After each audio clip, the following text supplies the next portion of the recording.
Priscilla a épousé un homme divorcé avec un fils et a fait de son mieux pour être une bonne belle-mère.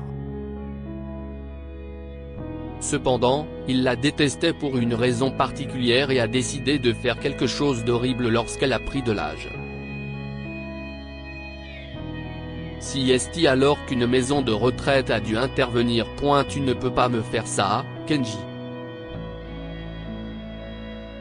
Je vis dans cette maison depuis de nombreuses années, supplia Priscilla au téléphone auprès de son beau-fils, Kenji. Mais le jeune homme a refusé ses supplications. Je m'en fiche. Sors de ma maison parce que je vais la vendre ou faire autre chose. Mais je ne veux pas de toi dans ma maison, lui a-t-il craché. Mais j'ai 75 ans. Je vis avec un petit budget. Où vais-je aller ? Demanda-t-elle, ses émotions remontant à la surface. Écoute-moi, Priscilla. Je m'en fous, hurla-t-il en raccrochant brusquement. En décrochant le téléphone de son oreille, Priscilla ne pouvait s'empêcher de se mettre à pleurer. Après toutes ces années, son beau-fils lui en voulait encore. Pour quelque chose qu'elle n'avait jamais fait. Il y a plusieurs dizaines d'années, Priscilla a épousé Oliver, qui était divorcé et élevait seul son fils de 11 ans, Kenji. Le garçon a tout de suite fait comprendre qu'il n'était pas satisfait de cette relation. Pourtant, Priscilla et Oliver étaient tombés éperdument amoureux et voulaient rester ensemble. Kenji n'a jamais apprécié Priscilla, principalement parce qu'il pensait qu'elle était à l'origine de la séparation d'Oliver et de Marianne, la mère de Kenji. Il reprochait également à Priscilla le fait que sa mère ne lui rendait jamais visite. Ce n'était pas vrai, mais le garçon ne les a jamais crus. Malgré la haine qu'il éprouve pour Priscilla, cette dernière fait de son mieux pour être une bonne belle-mère pour lui. Kenji refusait toujours son attention et son affection et quittait la maison à 18 ans, ne contactant son père que de temps en temps. Il ne venait même pas aux réunions de famille parce qu'il ne voulait pas voir Priscilla. C'était une femme bien, elle avait beaucoup d'amis dans la communauté, aimait son mari et faisait souvent des dons aux organisations caritatives locales, y compris à la maison de retraite qui avait toujours besoin de fournitures et d'argent. Elle faisait même du bénévolat chaque fois que c'était possible, car sa grand-mère y avait été envoyée lorsque Priscilla était petite, et elle détestait les conditions dans lesquelles vivaient certains pensionnaires. Des années plus tard, Oliver est mort, et tout ce qu'il possédait lui a été transmis, y compris la maison. Priscilla en était un peu consciente, mais elle n'avait jamais imaginé que Kenji mettrait une femme âgée à la porte comme ça.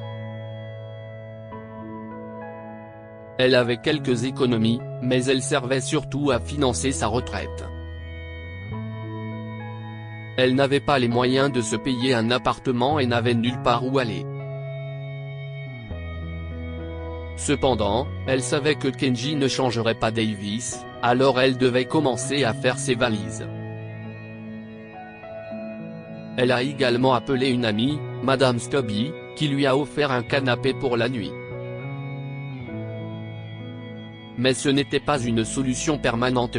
Cependant, Madame Stubby était aussi la fouineuse du quartier, et bientôt, de nombreuses personnes ont découvert que Priscilla était sans abri. Ils ont proposé de nombreuses solutions, mais ce n'est que lorsque la directrice de la maison de retraite locale, Madame Patrick, a appelé que la femme âgée a trouvé sa nouvelle maison. Ce n'était pas l'idéal.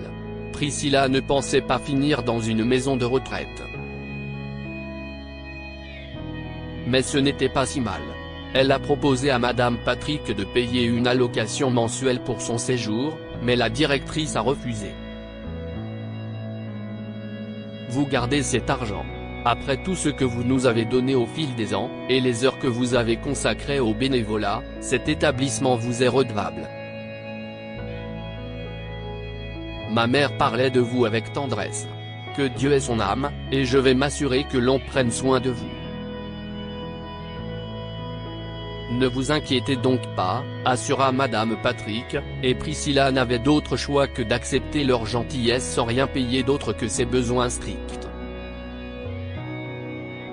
Mais ce n'est pas la seule surprise que lui a réservée la maison de retraite.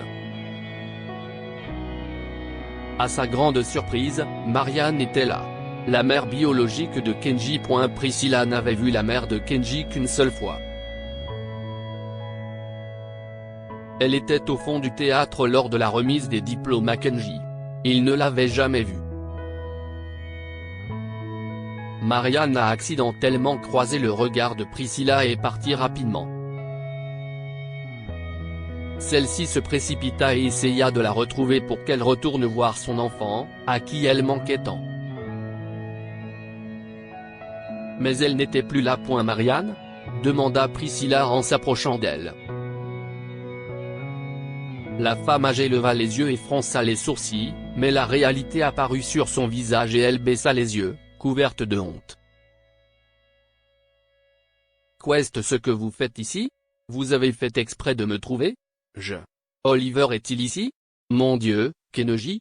bredouilla-t-elle. Non, non. Je suis seule ici.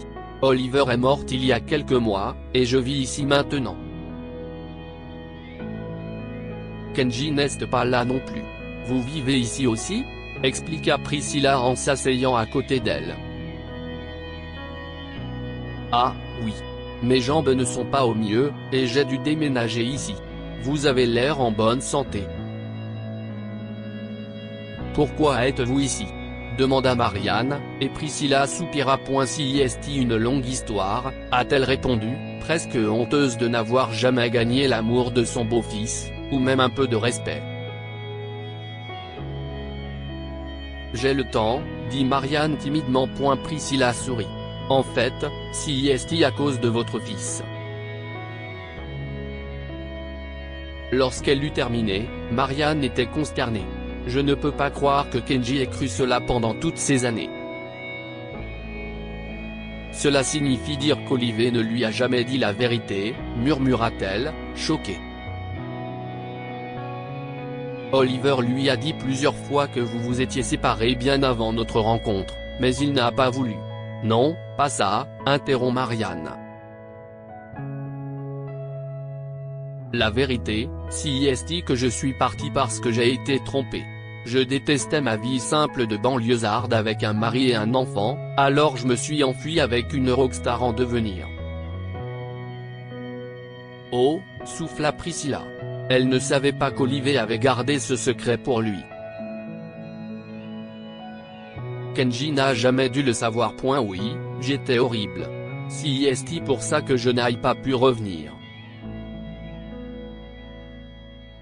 Je ne méritais pas que Kenji revienne dans ma vie, et quand je vous ai vu avec eux, j'ai pensé que c'était beaucoup mieux, ajouta-t-elle. Je ne savais pas qu'il vous traitait comme ça. Eh bien, je suppose que si est ce qui arrive quand on garde des secrets, a déclaré Priscilla avec désinvolture. Vous avez raison, je pense qu'il est temps que j'affronte la réalité et que je fasse ce qu'il faut, poursuit Marianne. Oh, je ne vous le demande pas de la faire.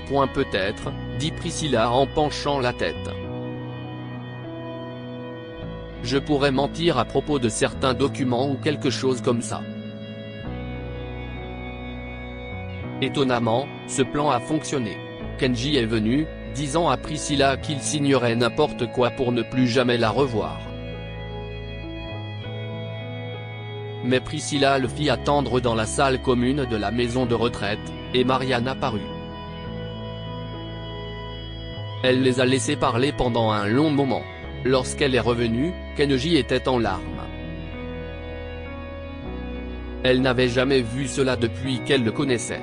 Il ne montrait jamais d'émotion, et encore moins en public.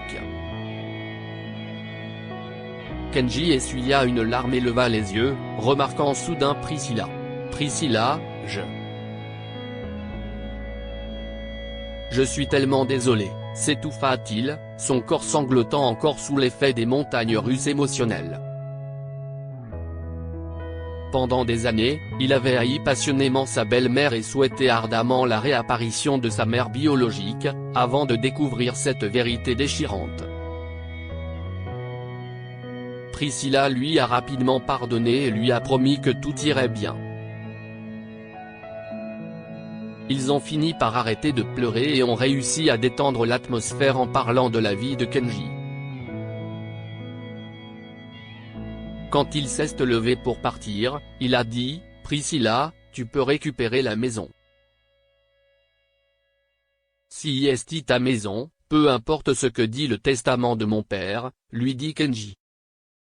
« Je n'aurais pas dû te mettre à la porte. » Priscilla réfléchit. « Tu sais, je me sens bien ici, et je n'ai pas besoin de retourner là-bas. Je me sens bien ici, et j'ai 75 ans. Alors je pense que je vais rester.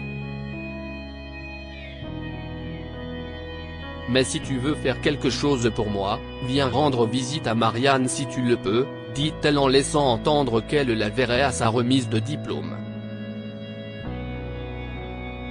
Kenji acquiesça et partit. Il revenait une fois par semaine et saluait Priscilla avec plus de gentillesse qu'elle n'avait jamais connue de sa part, mais il passait le plus clair de son temps avec sa mère. Finalement, Priscilla a appris que Kenji louait la maison et que tous les fonds étaient reversés à la maison de retraite. Au moins, il a appris quelque chose de moi, pensa-t-elle fièrement lorsque Madame Patrick lui annonça la nouvelle. Que pouvons-nous apprendre de cette histoire? Les malentendus peuvent gâcher des vies. La communication et l'honnêteté sont essentielles, même si l'on pense protéger un être cher. Les gens ont besoin de connaître la vérité pour décider de ce qu'il faut faire. Votre générosité vous sera rendue au centuple. Priscilla a fait des dons à une maison de retraite pendant de nombreuses années, et cette maison est intervenue pour l'aider au moment où elle en avait le plus besoin. Lire aussi, un fils envoie sa mère dans une maison de retraite et revient vers elle en rampant après avoir appris qu'elle avait hérité de 2,6 millions de dollars.